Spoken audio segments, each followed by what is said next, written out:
Parents, what's the most bone-chilling thing your child has ever said that scared you to your core?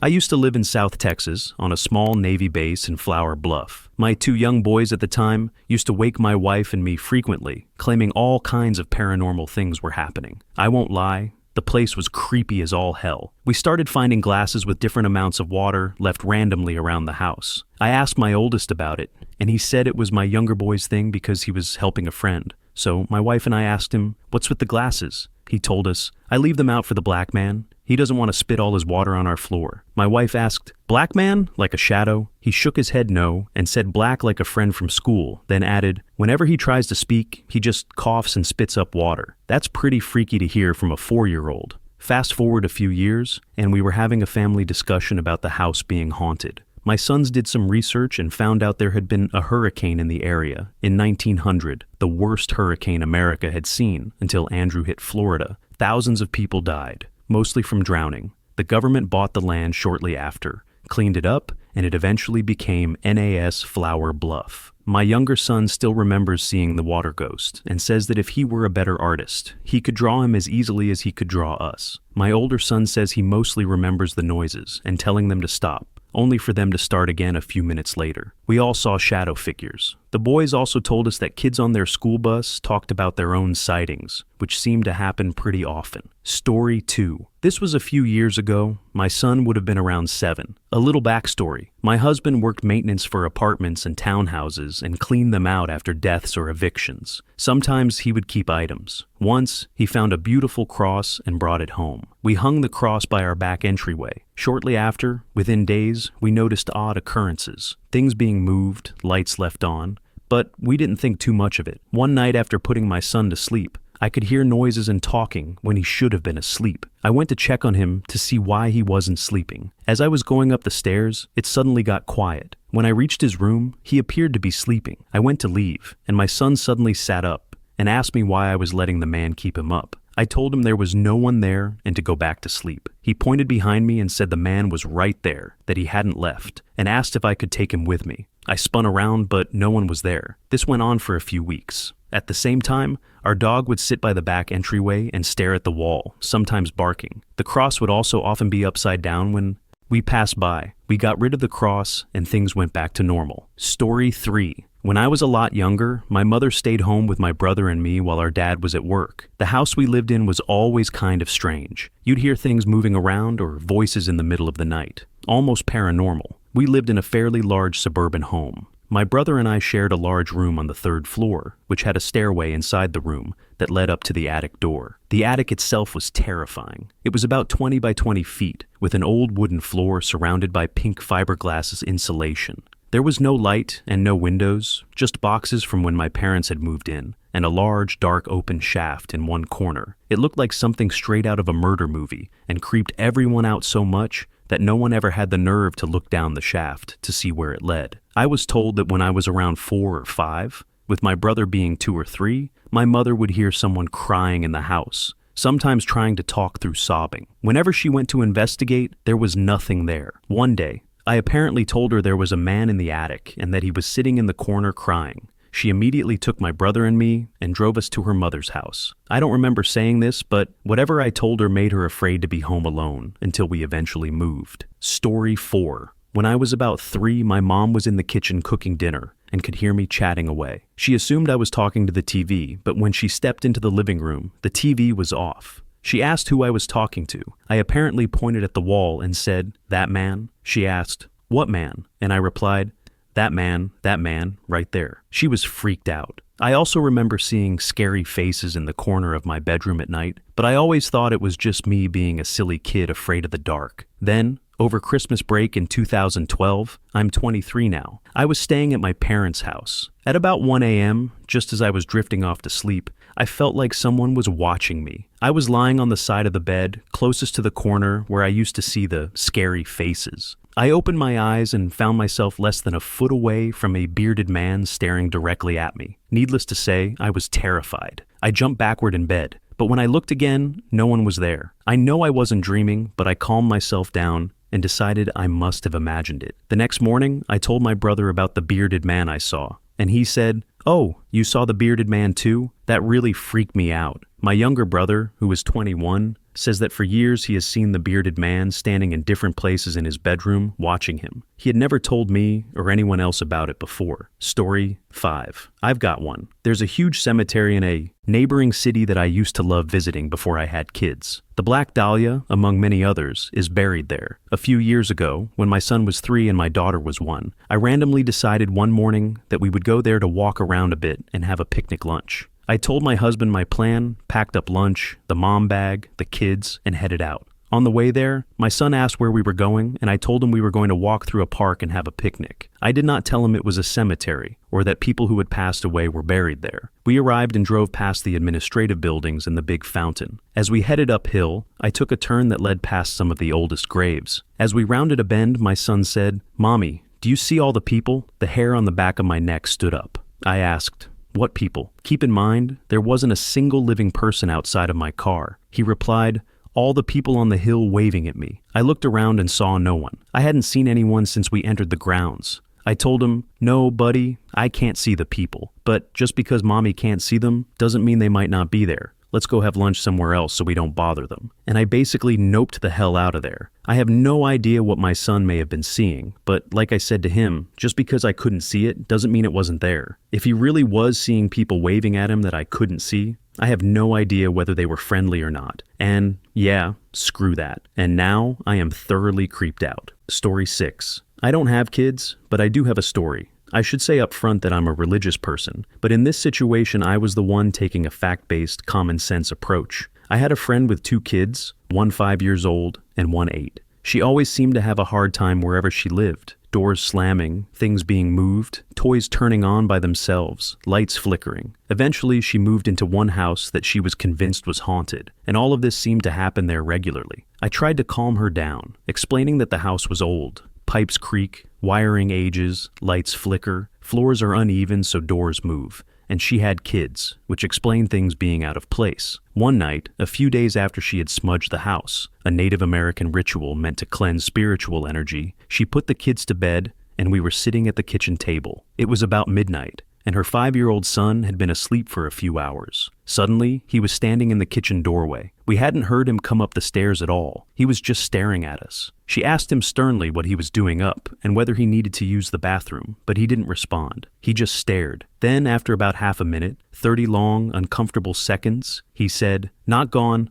not gone, not gone," over and over, getting louder and louder until he was screaming. Then he abruptly stopped, turned around, and went back downstairs to bed. I was definitely shaken. After that, I started spending less time at her house, especially at night. It just didn't feel right. Even though I hadn't believed it was haunted at first, I couldn't shake the uneasy feeling after that. Story 7. I was nannying a little boy, around 6 or 7, for the first time. I like to get to know the kids in the home by letting them give me a tour. He showed me his mom's bedroom, and that's when I first noticed a shrine in the corner with waxed-down candles. I assumed it was a Hindu or Buddhist tribute and moved on. As we continued, I realized there was almost nothing in this huge house. Seriously, it was empty. The living room had only a single couch. The emptiness made the house echo and feel unnervingly cold. There were crayon drawings all over the walls, clearly done by both him and his mom. Then I noticed a giant red pentagram drawn far above the stairs, way too high for a young child to reach. I'm a firm believer that you can invite spirits, or demons, whatever you call them, into a home. And being in that cold, empty house with a huge pentagram on the wall made me more than a little on edge. Later that night, during bath time,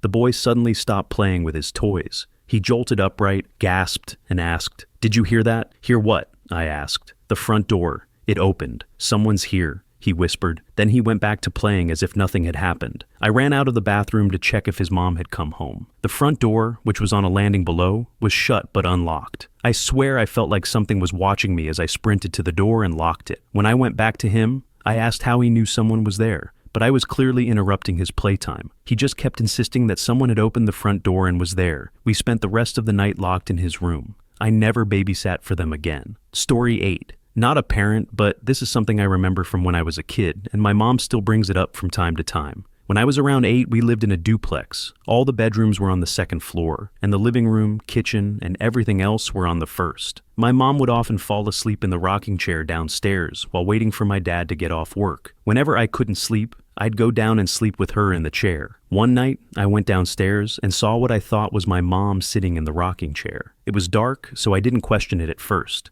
But when I got closer, her eyes started glowing bright red. I ran back upstairs to my mom's room, crept up to her bed as slowly as possible to make sure it was really her, and woke her up. I told her there was a shadow person sitting in the rocking chair, pretending to be her. It still creeps me out when I think about it today. Story 9. So, I have a 4-year-old daughter, but she was about 1.5 at the time. She was just starting to talk, but clearly enough for us to understand what she wanted. Since she was born, she always wanted to be with her grandpa, my dad. Whenever we visited my parents, she never wanted to leave. One Sunday, she threw an especially dramatic tantrum when we left, and was still crying when we got home. At that moment, I was alone with her, and she made me lose my cool. I started yelling, telling her that we couldn't always be with my parents, that we had our own house and had to live in it. I was getting pretty loud. Right in the middle of her sobbing, she looked me straight in the eye and said, "No, you don't yell at me. I am your grandmother. I miss my son." My grandmother had died a few years before my daughter was born. For some backstory, my grandmother always told me that we were soulmates. She believed we had met in many other lives and that we would keep meeting again. When she was close to dying, she told me not to mourn for her, that we would meet again. She specifically said, "Next time, I'm going to be your daughter, so you take care of me this time around." It still gives me chills. Story 10. Not a parent, but I was staying at my aunt and uncle's house for Thanksgiving. They gave me the guest bedroom. The first night, right before their 3 or 4-year-old son went to bed, he told me, "The shadow man likes to look at people in the bed from the closet at night, but don't worry, he won't hurt you." I tried not to think much of it, but when I lay down that night, I couldn't get it out of my head. Eventually, I moved a chair in front of the closet door so it couldn't open. After that, I managed to fall asleep. The next day around lunch, the kid casually said, "The shadow man couldn't open the closet door last night, so he looked out of the air vent instead." I tried to rationalize it. Maybe he had noticed the chair somehow and made it up. But I still didn't get much sleep that night. Story 11. My daughter just turned 1, so she isn't saying much yet. Since she was born, though, she's reacted to things I can't see, tracking something with her eyes, smiling and giggling at nothing, waving, things like that. I nurse her in my bed before putting her to sleep in her crib. Every night, at exactly the same time, and I mean exactly, I've actually been keeping track, she unlatches, stands up, walks to the end of the bed, and starts waving at no one. I'll say, "There's nobody there. Come nurse." She turns to look at me and very slowly, very deliberately shakes her head, no, with this strange grin on her face. She kinda scares me. Story 12. I've got a few stories. When my little cousin was just starting to form more complex thoughts and sentences, he was sitting on my grandfather's lap. He suddenly got a strange look in his eye, looked at my grandfather, and said, "No exaggeration. When you were younger, I used to bounce you on my knee." We asked him what he meant. "Don't you remember living on the farm?" My grandfather went completely white. He had grown up on a farm, but almost no one knew that. He'd largely forgotten that part of his life after his time in Vietnam, following some very intense debriefing methods used after his service as a special forces sniper. That same cousin also told me that he used to run through sunny fields when he was a little girl with pigtails before he died. Apparently, I did similar things at around the same age. I was on a train with my cousins, grandparents, and my mom, heading to visit my great-grandfather, and I wouldn't stop talking about the train I had conducted before, through hills and mountains. I also talked about fishing and hunting at my favorite spot, a small island beneath a cliff on a lake. I don't remember any of that. My brother once pointed out our uncle, who had died before either of us were born, in a wedding photo my parents owned. He calmly explained that it was the scary man who comes and watches us at night. That part, I do remember, sort of. I remember seeing a man standing very close to our bunk beds, blocking the doorway. He was slightly see-through. The house we lived in then, and still live in now, is the same house my dad and uncle grew up in as children. Story 13. My kids were staying with my best friend when her great-aunt died. We stayed at her aunt's house the night of the funeral. I was putting my 2 sons to bed on the hide-a-bed in the living room. There were still quite a few people around, since everyone had gathered there after the funeral. My second oldest son was about 3 or 4 at the time. He looked at me and said, "I thought Aunt Louie died." I told him she had, and that the funeral we went to was for her. He replied, "But but she's standing right there," and pointed to a dark corner of the dining room. I asked him if it scared him that she was there, and he said it scared him a little. I told him to ask her to leave because he was afraid, so he did. After a few minutes, he said, "It's okay, she's gone now." She said she was sorry for scaring me. He also had a habit of reading my thoughts. One time, I was sitting in the van at a stoplight, thinking about going back to school. Out of nowhere, he asked me, "But what would you do with us if you went back to school?" Story 14. First, I am an atheist and generally skeptical about ghost stories, but this is my experience, and to this day, I don't know what to make of it. When I was a boy, in the 1970s, from about age 3 to 8, my family would spend 2 months every summer traveling through New England. We'd go with a coachman trailer hitched to our big green Lincoln, staying at campgrounds along the way. One regular stop was visiting Mrs. Starr on Cape Cod, and on one occasion, we stayed overnight at her house. Mrs. Starr lived near us in the Washington, D.C. area, but she had a summer home on the Cape with a 1/4 mile of private beach. The house was enormous, at least 150 years old at the time, and had been in her husband's family for generations. She was a widow before I was born, and her children were grown, but upstairs she kept a room filled with giant Tinker toys and other amazing things for her grandchildren, my younger brother, and me. When I was about 6, we stayed there overnight for the first time. That night, I remember being kissed goodnight by an older man with rough cheeks who smelled like my mother's father. I've always allowed for the possibility that it was just a dream. But the next day, while my dad was out on the beach painting and my mom was downstairs with Mrs. Starr, my brother, who was 3 years younger than me, and I were playing upstairs when the door creaked open, and I caught that same familiar whiff of cologne again. I remember walking to the door, opening it, and poking my head out. I saw an old man walk into another room.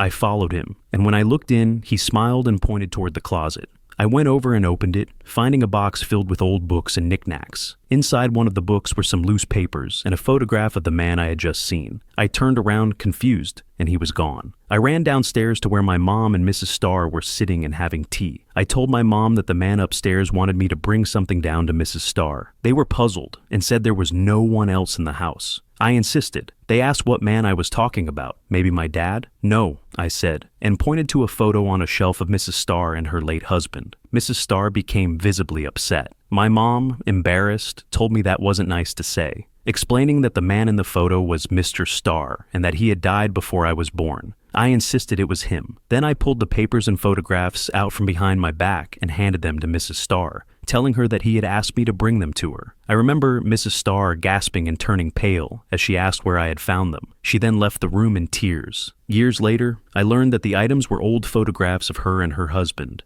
including one of a child who had died young, along with missing financial papers that had long been thought lost. We never stayed in that house again, though we still visited every summer. This story is a mix of my own memories and what my mother later told me, but the core facts are true. As an atheist, it makes me deeply uncomfortable, and I have no rational explanation for it. It simply is what it is. Story 15. It wasn't my child, it was my cousin, and even now I almost hesitate to type this out, because every time I think about it, I get deeply creeped out. For some background, my aunt, uncle, and cousins lived in a very old 2-story building. They occupied the second floor. The first floor was essentially abandoned, trashed, and completely unoccupied. At the back of the building was a porch that had never been finished. The enclosed stairway leading to it stopped about 8 feet above the ground, and the enclosure was sealed off so that no one could get in or out. I was about 4 years old at the time. My cousin would have been around 8 or 9. We were in her family Josh game room,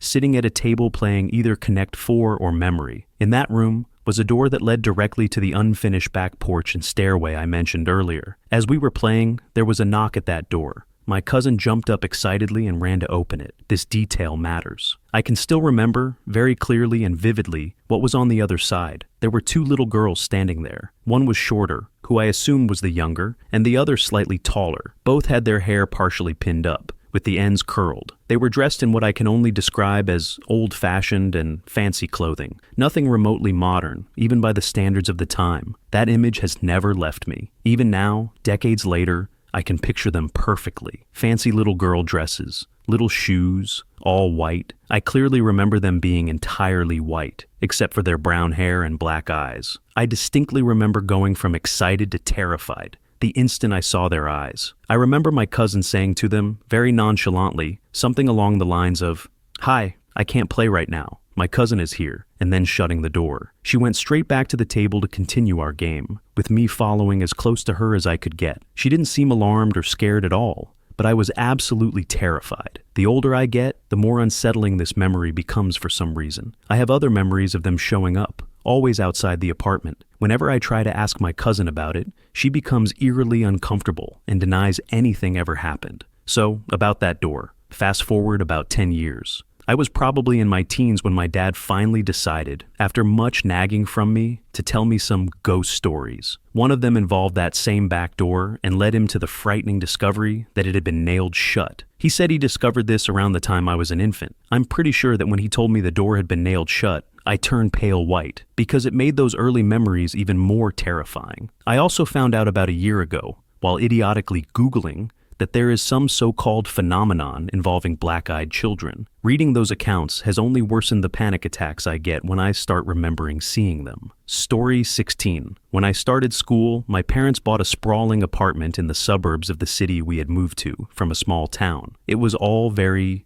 exciting for me. I was 5, and my brother was 2. The only thing my dad's friends didn't like was that the rear windows of the apartment looked out onto an old graveyard, overgrown with eucalyptus trees. I loved the new school and everything about the place. My mom soon installed blinds to cover the window, since my little brother was getting too curious. Otherwise, it was a nice neighborhood. Few neighbors, mostly because people were unsettled by the proximity of the building to the graveyard. Kids would play in the park in front, and a watchman kept an eye on them and patrolled the streets at night. We spent 4 good years there before my dad got a better job in another city, and the apartment was sold to help pay for a new home. It was the best time for the family, happy and stress-free. Now, my parents often tell stories from our childhood there at family gatherings or just around the kitchen table. I was often the butt of my dad's jokes, teased about my pretend friends. One day he was teasing me about the old woman I used to call my friend and the talking teddy bear I apparently had. I told him I didn't remember any of that. He laughed and said my obsession with books had made me believe I had a guardian everywhere. Like that watchman, he chuckled out of the blue. The watchman was real, Dad,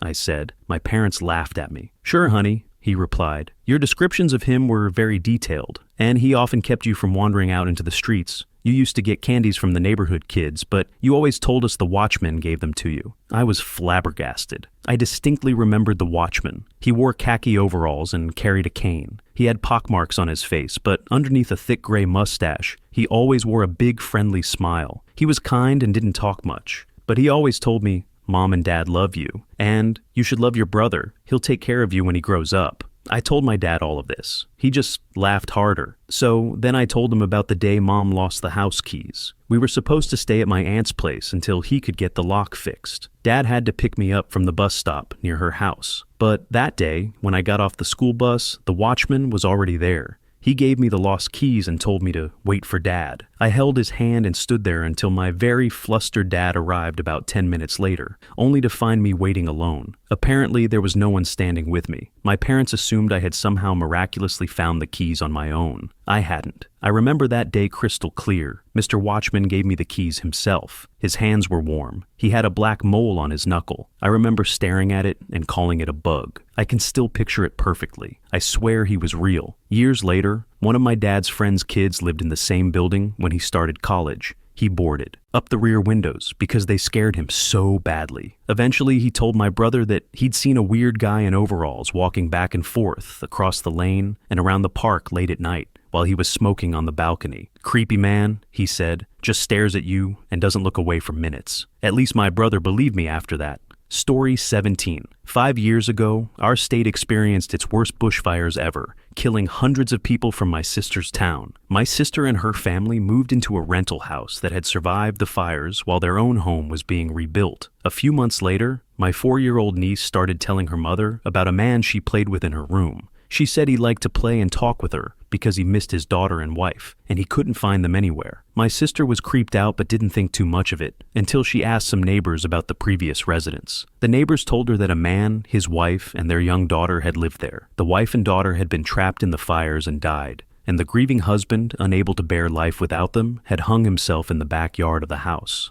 Story 18. I was staying at an old friend's house in the countryside, a tiny hamlet in the middle of nowhere. The family had an old German shepherd that had been with them for about 10 years and had slept in the youngest daughter's room ever since she was born. She was 5 or 6 the night I stayed over. In the middle of the night, around 2 a.m., the dog started barking, absolutely bellowing, and wouldn't stop. Naturally, the father rushed into the room, found nothing, and after speaking with his daughter, picked her up and carried her to his room, where she spent the rest of the night. In the morning, I asked what had been wrong and why the dog had barked so much. She looked up at me with the scariest expression I have ever seen on a little girl and said, "Because the old woman at the foot of my bed wouldn't stop screaming." Later, the family looked into who the previous owner of the house had been and were told it belonged to an old woman who had been found dead in the daughter's bedroom. Story 19. I'm not a parent, but I thought I'd share this story anyway. I was visiting my family in Oregon in December of 2011, and my aunt was putting my 2.5-year-old cousin to bed. She asked if I could tell him a bedtime story. I made one up on the spot about a little girl named Candy and her friend Rosie going on an adventure in the woods. He fell asleep pretty quickly, and since he couldn't talk at the time, he was born several months premature, I thought that was the end of it. Fast forward a year, to December of last year. My cousin was talking and playing like normal. My aunt had to run some errands and asked me to watch him for a while. I agreed and took him outside. He went quiet for a bit, then looked up at me and said, "How come Candy and Rosie aren't back from the forest?" I was surprised.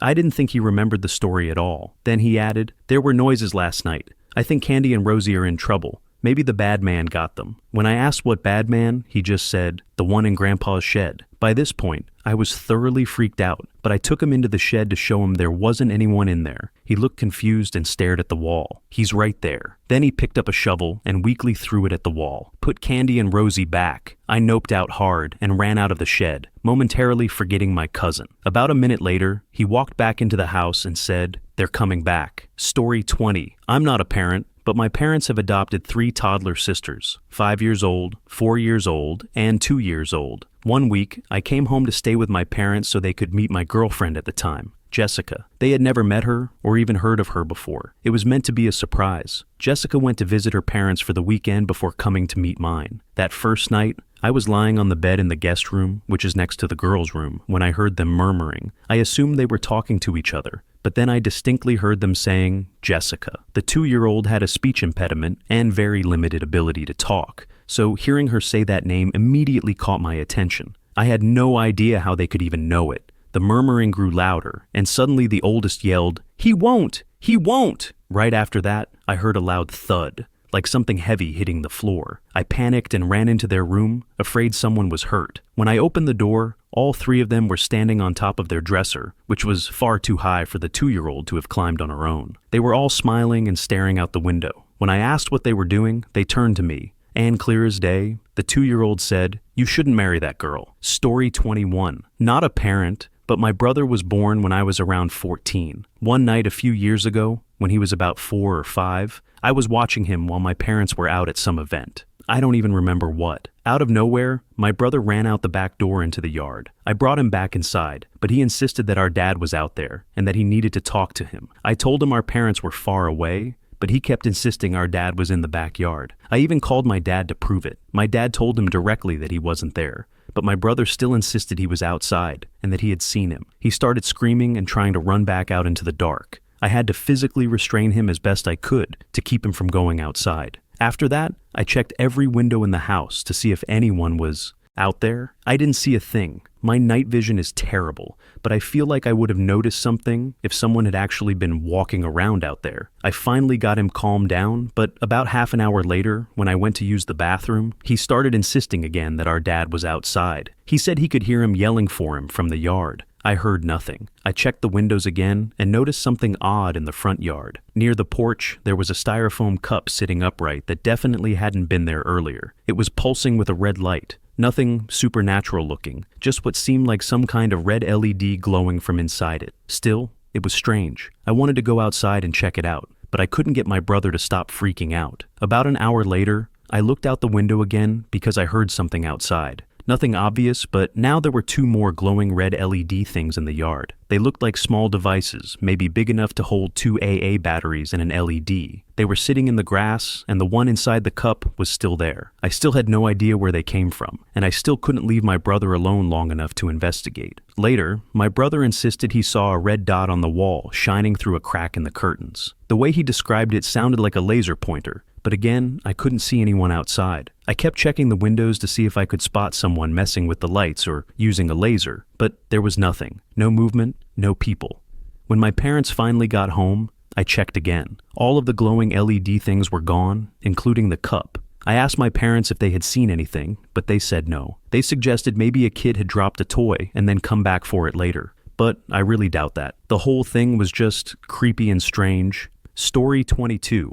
Not my kid, my siblings. I have 4 much younger siblings. My parents divorced and then had no more kids until they remarried. I was about 15 at the time, and babysitting a 7-year-old, a 5-year-old, and 2 3-year-olds. I was pissed because I had to watch them on a Friday night. I was 15, so I obviously had plans, but my parents wanted to go out. I had all of them sitting on the couch in front of me while I laid out the rules for the evening. All of a sudden, every single one of them turned their heads in the exact same direction. It was creepy, but I didn't fully process it and snarkily said, "You aren't even paying attention." That's when my 5-year-old sister said, "It doesn't matter. The man is in the kitchen." Then the twins both echoed, "Man in the kitchen, man in the kitchen." That was it for me. We all went into my parents' bedroom and stayed there until they came home. When I asked them about it later, they all refused to say anything. To this day, none of them will talk about it. Story 23. This was a little strange for me. My cousin was almost 2 and was being babysat at my house. She was fascinated with a Jamaican flag magnet I had brought back from a holiday. She always asked me to lift her up so she could get a better look at it on the fridge door. I held her up for about a minute, then put her down, and she toddled off into the living room. I put on some cartoons, and when I came back into the kitchen, the magnet was gone. I checked the floor and even went into the living room, thinking I might have kicked it in there, but I couldn't find it anywhere. My cousin, still staring at the TV, asked, "What doing?" She couldn't form full sentences yet. I said, "I can't find the magnet," and she replied, "He put it up." I asked who he was, and she pointed to the corner of the living room, an empty corner, and repeated, "He." I was pretty freaked out at that point. A few weeks later, I had completely forgotten about the magnet. I went to grab a cereal box from the top of the fridge, and something fell down. The magnet. Story 24. One night, I heard my 5-year-old daughter crying in her room. It was about 11 p.m., so she had been asleep for several hours. I went in, gave her a hug, and asked what was wrong. She said, "Mommy, I dreamt you were eaten by the same thing that ate your mom and her sister, and you died." She was barely 5 at the time, and I had never had any discussions with her about my mother or how she died. She never even met my mother. She had met my aunt once that she could remember, and knew that she had died, but not how. Both of them died horribly from a very fast, very aggressive cancer that metastasized and, for lack of a better way to put it, ate them alive. Creepy as hell. I really hope she's wrong. Story 25. When my son could barely talk, he would see a man either in our entryway or outside his bedroom window. We had fully shuttered windows with a decorative half circle of glass at the top, and the face was always in that half circle, way too high for a real person to reach. Once, around 1 a.m., he followed it with his fingers and his eyes, pointing as it moved. He told my mom that it had gone into Mama's room. He even said it was outside our car once when we weren't at the house. Eventually, he stopped seeing it. Then, when my daughter began walking, she started saying the same things. She would run past the entryway as fast as she could, with a look of pure terror on her face. They don't see it anymore, but at the time, it creeped me the hell out. Story 26. I used to watch my 3-year-old niece overnight when her mom worked 3rd shift. She had her own bedroom with her special toys, dress-up clothes, and things like that. She also has a sensory disorder and a learning disability, which can make her seem emotionally flat or distant at times, though she was always very loving toward my dog, my boyfriend, and me. One night, I woke up to her standing beside my bed. She was wearing a witch costume, holding a plastic knife from her play kitchen in one hand and my Yorkie in the other. She leaned in and whispered, "I'll get you, my pretty, and your little dog, too." There was no emotion in her face or her voice, just these blank, dead eyes. It scared the shit out of me. Story 27. This is my sister's story. When she was around 6 years old, my parents lived on a property out in the bush. One day, she went outside to play and followed a lamb. After a while, She picked it up and started playing with it. Not long after, a little girl approached her, and they talked and played together for what my sister said felt like hours. Eventually, the little girl's father came over and said to my sister, "Little girl, your parents are looking for you. You'd better get home. They'll be getting worried." The little girl and her father then walked my sister back home, with my sister still holding the lamb. It wasn't until my sister was in her late 20s that she asked my mum, "Who was the little girl and the man who walked me home that day?" My mum replied, "No one walked you home. You came home by yourself, holding a little lamb." At the time, there were no other properties within walking distance of ours. When my sister thought back on it later, she also realized that the little girl and her father had been dressed in old colonial-style clothing. Story 28. Our son was 3 at the time, and he kept talking about a boy in the bathroom. Sometimes he would stop playing and say, "Did you hear that?" Then run off to the bathroom and tell us, "The boy in the bathroom keeps crying. We have to help him." Other times he would say, "Oh, it's okay, he's laughing," or we'd find him in there whispering. It was creepy enough that he genuinely believed this boy was there. But what made it worse was that friends would come over, walk in on their own, and ask me about our son upstairs laughing his head off when he wasn't even in the house. Eventually, there was no mention of the boy for months. Then one day, completely out of the blue, he came up to me and said, "The boy in the bathroom is a monster." I asked him why he thought that, and he said, "He has horns, and sand comes out of his mouth, and he said he lives with his friends in volcanoes." Story 29. When I was a child, I had an imaginary friend who followed me around. He was like my shadow, except not attached. Sometimes I would chase him, and he would fade into a closet. Over the years, I stopped seeing him, but others who have visited my home have claimed to see this unattached shadow, both inside and outside the house. When I was about 9, my family was leaving for a trip early in the morning. We were heading out at 4 a.m. As I walked toward the car, I saw a man standing between the house and the garage. Without saying a word, I walked into the darkness after him. My parents, completely confused, came looking for me. After a fruitless search, I described the man to them. 16 hours later, my estranged uncle died. The man I described matched my uncle's appearance. Years later, during a nighttime walk with my mother from one family member's home to another deep in the countryside, an old man appeared on the road ahead of us. It was so dark you could barely see your own hand. Yet he was oddly visible in the blackness. As we got closer, my mother went from apprehensive to panicked and grabbed me, rushing us back to the house. The man we had seen was the image of a long-dead family member, wearing the same clothes he was buried in. My mother has long insisted that people visit their loved ones hours before their deaths, warning that something is wrong. This included urging my father to visit his own father, who had been ill in the hospital for weeks. She has also been known to wake up and tell others in the house that a family member has died before the phone even rings. As children, my sister and I both heard what I can only describe as unearthly, beautiful singing in the night, only to later learn that someone close to us had died. My friends were often too afraid to spend the night at my house because many of them reported waking to see a man watching them from the window. Once, as a child, I grew angry and screamed at whatever these strange occurrences were, demanding that they stop. That night, my entire family woke to the sound of a woman sobbing. Animals also seem to have a habit of not dying, or not staying dead, around me, which I have found horrifying and, at times, deeply traumatizing. Story 30. My daughter was a premature baby, born at 23 weeks, and nearly passed away several times in her first 6 months. As she grew, she often said and did strange things, and unusual occurrences seemed to happen whenever she was around. One lighter moment happened when she was 3. It was summer, hot and humid, and as we got into the car, she said it felt hot and sticky, just like when I was in Mommy's tummy. When she was 2, her father passed away, and for years afterward, I would hear her in her room, seemingly having full conversations with someone.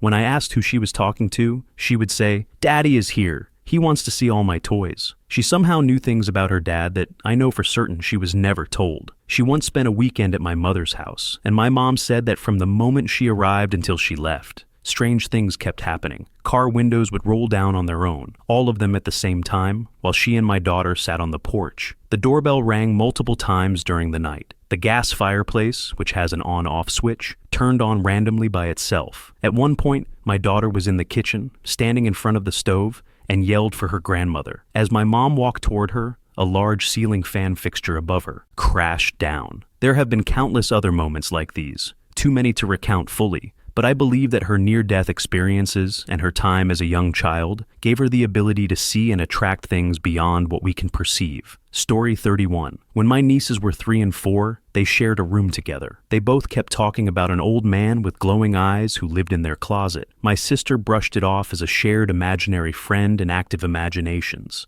But they began telling other people about him too, to the point that my sister's ex-husband asked if her dad was living with them, thinking maybe he was hiding in the closet during games of hide and seek. One night, in the middle of the night, my sister and her current husband were woken by terrified screams from both girls. They ran into the room and found them huddled together, clutching each other. In the middle of the room was a child-sized card table with 2 chairs. The girls said the old man with the glowing eyes was being scary and ordering them to sit at the table. They were convinced that if they sat down, something bad was going to happen. It still breaks my heart to think about it, even though it was years ago. Other strange things happened while they lived there, including things I personally witnessed. They moved out shortly after that. Thank God. My nieces still remember it, and they're adults now. Story 32. My son was about 1.5 years, maybe 2 years old, and he barely spoke. It was one of those stages where you had to decipher what he meant. He would often tell me, "Mommy, Abello and I fell in the snow." I would just reply, "Yes, yes, son," and laugh it off. I was always in a hurry, and besides, there is no snow where we live. I have never seen snow, and most likely never will. He repeated it so many times that one day I finally sat down with him. He said it again, and I asked him how it happened. I asked if they ate the lemon snow or dropped the lemon snow. He shook his head and said, "No, Mommy, Abello and I fell like this." Then he used his little fingers to act out people walking along the edge of a mountain and falling off a cliff. He said, "I was big and Abello was smaller. Then I came here with you, with my dad, with Abello." At the time,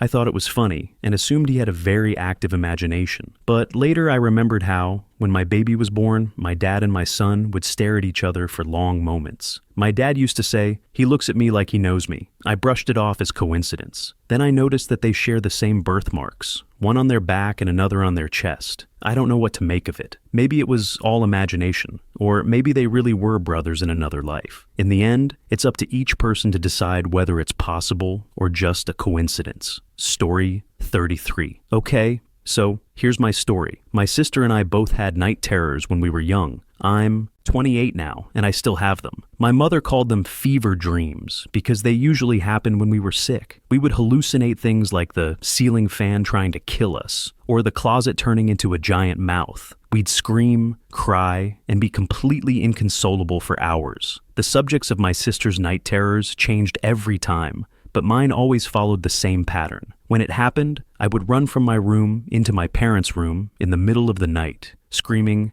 "Get them off! Get them off!" while frantically brushing at my pajamas, the way you would if something were crawling on you. Each time my parents would calm me down and put me back to bed. They chalked it up to night terrors and didn't think much of it. Fast forward 10 years. I'm a teenager, lying in my bed early in the evening, reading. I put my book down and look up at the ceiling, and it's moving. When I squint, I realize the ceiling is covered in thousands of baby spiders. They've crawled to each end of the ceiling, and many of them are dropping down, hanging on invisible threads, turning my bedroom into a gauntlet of spiders that feels impossible to escape without being covered in hundreds of tiny insects. After running into the hallway, flailing and panicking, I tried to spray my entire room with bug spray, but the spiders hatched at least 2 more times that I can remember, and it never stopped being terrifying. Those tiny spiders, almost invisible to the naked eye, are what I imagine were covering my 6-year-old body as I screamed, thrashed, and begged my parents for help. Instead, they took my hand, led me back into a room full of spiders,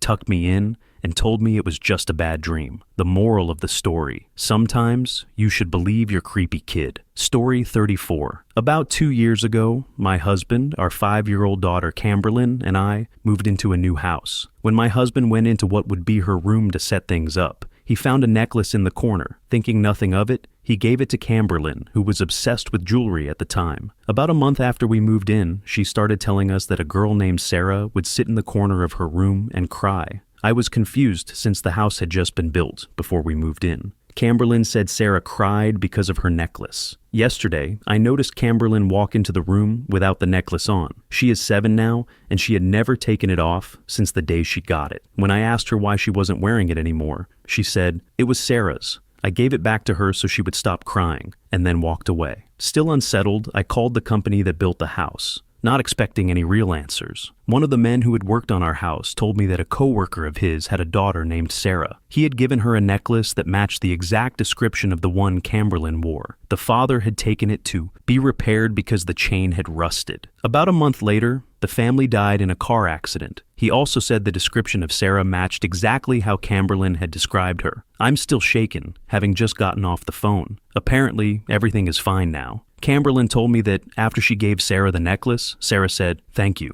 Now I can go tell Daddy that I found it." And then disappeared. Story 35. Christmas Day, years ago, my son had just turned 3. We went to my aunt's house, where she was hosting for my dad's side of the family. My dad had passed away when I was 15. My son parked himself by the front door and refused to come eat or join in. After a while, he came to get my aunt and me and said we needed to open the door because a man wanted to come in. We assumed it was his imagination, but he became agitated and said, "The tall man wants to come in." Then he ran into the living room and pointed straight at a photo of my dad. I had never told him my dad had died, and I had never shown him photos. In the picture, my dad was sitting down, with no indication of his height. He was 6'4". We opened the door for a few minutes, just in case. Story 36. My youngest would often tell me about her other grandma named Dot, who had purple hair and glasses. One day she told me that Dot loved the area we live in. She was 3, and I had no idea she even knew the name of the area. She also said they'd had a great time in France. We're in the United Kingdom, and again, I didn't know she even knew what France was. Then she asked if I'd like her to show me where Dot lived. I figured, why not?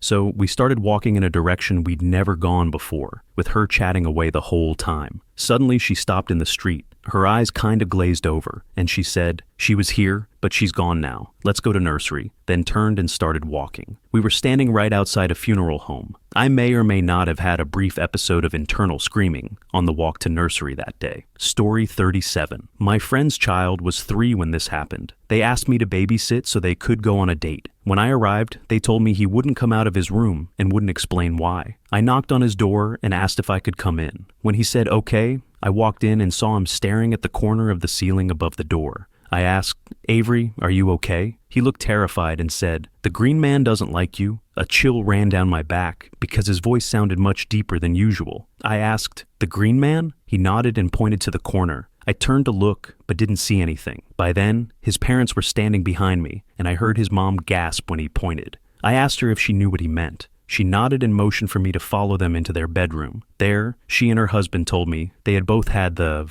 same nightmare a few days earlier about a green creature that said it was coming for their son. I've never had any paranormal experiences before. No ghosts, no UFOs, but the skin on my neck went ice cold, and I swear, I felt something brush past me. I asked what precautions they'd taken, if any, and they said none. After that night, they called in a holy person who cleansed the house with sage and incense, and they never had another visit from the green man, as far as I know. I lost touch with them a few years later, but I still think about that night. Story 38. When my son was around 3 or 4, I was getting him and his sister ready for bed. I was having a really hard time emotionally, though I don't remember why now. My kids are adults. As I was walking down the hallway with my daughter, my son came out of his room. The lights were off because I had already put him to bed. He stepped into the hallway, looked back into the dark room and said, "Okay." I looked down the hall, confused since it was just the 3 of us in the house, and asked him who he was talking to. He replied, "Aunt Sherry says she loves you." I froze for a moment, then looked into the room and said, "I love you too." Sherry was the name of my older sister, who passed away at 3 months old. I had never told my children about her. They were too young to understand. I never met her myself, as I was born 5 years after she died. My daughter also made comments when she was around 3 or 4 about her great-Grammy visiting her. She would describe a lady who came to talk to her sometimes, saying she wore a blue nightgown, sometimes yellow, sometimes purple. I had bought my grandmother nightgowns in those exact colors during the final stages of her cancer. When I was growing up, my grandmother would always ask me, "Are you my girl?" whenever she hugged me. My daughter told me the lady asked her the same question. I knew then it had to be my grandmother. She had passed away several years before my daughter was born. Story 39. Early one morning, when my daughter was 4 years old, I was awakened by her yelling, "Stop it, John, you're scaring me." There was real distress in her voice. And more alarming still, there were only the 2 of us in the house. I leapt out of bed and, in a few long steps, crossed the hall and shoved open her bedroom door. She was sitting cross-legged on her bed and looked startled by my sudden entrance. I quickly glanced around the room, but didn't see anything unusual. I asked, "What are you doing?" She replied, "I was just talking to Johnny. He came into play, but I don't want to today." Assuming she was playing pretend, I asked who Johnny was. She looked at me with an expression that suggested it was sad how slow I was and said, "This was Johnny's room before he got hit by a car." Story 40. It's so strange that so many people have had similar reincarnation-esque experiences. When I was about 5 years old, I had a fever of 105. I was told afterward that I was hallucinating and doing odd things, like waking suddenly from a deep sleep, picking flowers out of a vase and laying them on the floor one by one, or pointing at the middle of the room and talking about ballerinas. At one point, my mom was holding me, and I remember telling her that I wanted my other mom. She responded, "I am your mom," understandably upset given my behavior. I distinctly remember knowing that I had several mothers and picturing a middle-aged woman in a Victorian-style dress, someone I felt I had known much longer and who felt far more comforting to me. I've had other strange experiences since then, memories that don't seem to belong to me. I've thought about trying past life regression, but at the same time, I'm afraid to. Story 41. My son had been complaining about a man not letting him sleep in his room. He told me the man slept in his closet. I dismissed it as imagination, comforted him, and put him back to sleep, thinking nothing of it. Later, I was babysitting my friend's 18-month-old daughter, who was incredibly advanced. She wandered into my son's room to play. When I went to check on her, she was sitting in the corner, facing the wall, giggling and talking. It struck me as strange, but she was a baby, so I brushed it off. Another night, my son woke up screaming. He said he can't sleep with him in here, pointing at his closet. As he said it, the closet door slammed shut. It was the scariest thing I've ever experienced. I grabbed my son, took him out of the room, and shut the door. Needless to say, we moved shortly after. There was plenty of other strange stuff that happened in that apartment, but this was the straw that broke the camel's back. Story 42. Not a parent, but when I was a kid, about 6 or 7, the house we lived in was haunted. One day my mom was walking across the landing when she heard me talking in my room. She came to my door and asked who I was talking to. I looked her straight in the eye and said, "The girl who used to live here. She doesn't like you." Mom brushed it off as childish rambling until that night. She was lying in bed trying to sleep when she suddenly felt like she was being attacked. The next morning, with no knowledge of what had happened, I walked into her room and said, "I told you she didn't like you. We only moved out last year and I'm still pretty young, so I remember a lot of this." Edit. I forgot to mention that the new owners were renovating the attic to make a new bedroom when they broke through a wall. Inside, they found a female skeleton, about 21 years old, with a bashed-in skull. In the 1800s, a girl who worked at the mill across the street disappeared. I reckon it was her, but who knows? Story 43. Not my child, but my sister. The house we lived in was awful. I hated it, and there was definitely something off about it. I have way more stories than I could ever recount about the crazy things that happened there. One that comes to mind is my dad saying, "Well, if this place is haunted, let's see them turn off the lights." And then, just like that, the power went out for about 5 seconds across the entire house. Crazy stuff like that happened all the time. The basement was basically the hub for all the creepy activity. It was also where my parents set up the toy room for my sister and me. She would have been a toddler, about 3 or 4, and I would have been around 8 or 9. I can barely remember all the details, but my mom has recounted the story to us many times. My sister had a habit of carrying a bunch of her toys all the way upstairs to the main floor, to the kitchen, where my mom would often be working or just relaxing. The kitchen was right at the top of the stairs from the basement, so my sister would sit there with her toys on the linoleum, just inside the kitchen, playing. One day, my mom was busy and pretty flustered when she stepped on one of my sister's toys and hurt herself. Already upset, she snapped at my sister and said something like, "Why don't you play downstairs in your toy room with these?" My sister burst into tears and cried, "No, Mommy, I can't. There's a man down there and he's scary. He won't let me play with my toys. He has always on his feet, Mommy, and he's scary." She kept rambling on through her tears. My mom was shaken by this, but then my sister turned and looked toward the open door leading down to the basement. She pointed and started screaming, "He's right there, Mommy! He's right there!" My mom scooped her up immediately and hurried my sister and me away from the door. I don't remember it clearly enough to recall more details, Sorry. Story 44. My parents' house was built in 1890 and is an old farmhouse. We moved there when I was 12, and I've always been convinced it's haunted by a family with 2 kids. I felt that way long before anyone else ever experienced anything. When my niece was little, maybe around 3 years old, she used to talk about a little boy on the stairs. She said she saw him often and would ask who he was. My brother, her dad, and my parents tried to tell her she was imagining it because they didn't want to scare her. A few years later, she'd forgotten all about the little boy, and none of us talked about it either. Then my nephew was born. Once he could talk, he started asking who the little boy on the stairs was. We had never mentioned it to him. My niece hadn't mentioned it either, as she lived with her mother 2 hours away and didn't visit often. He was just as insistent as my niece had been that there was a little boy on the stairs. To get from the garage entrance to the kitchen, you have to go through the laundry room. When my nephew was a bit older, he came in one day while my mom was in the kitchen and casually asked why the ghosts were arguing in the laundry room. I don't know what my mom told him, but she was absolutely terrified. A lot of strange things have happened in that house, and they still do. Unfortunately, the town is small and rural, and the records aren't online. So I've never had the chance to research its history without digging through old newspapers, which I never had time to do. Story 45. Not a parent, but last year, when my grandpa passed away, my mother was absolutely devastated. We got back from the funeral close to midnight, and my then 7-year-old sister was asleep. So my dad carried her to bed, tucked her in, and closed the door. My mom stayed up for a few more hours, putting up pictures of her dad in her bedroom and lighting a candle for him. The next morning, I stayed home from school to help out because my mom was in such bad shape. I was doing my sister's hair in the living room while my mom was searching for her keys. My sister said, "Mom." My mom answered, "Yeah." My sister said, Grandpa says to take all that stuff down. He says, "Stop looking at my pictures." And he says to stop crying, and he loves you. Needless to say, my mom was really freaked out. This happened on 3 different occasions, with my sister relaying things my grandpa was apparently unhappy about. That included my mom not eating, not calling my grandmother to check on her, and that he was cold, which hit my mom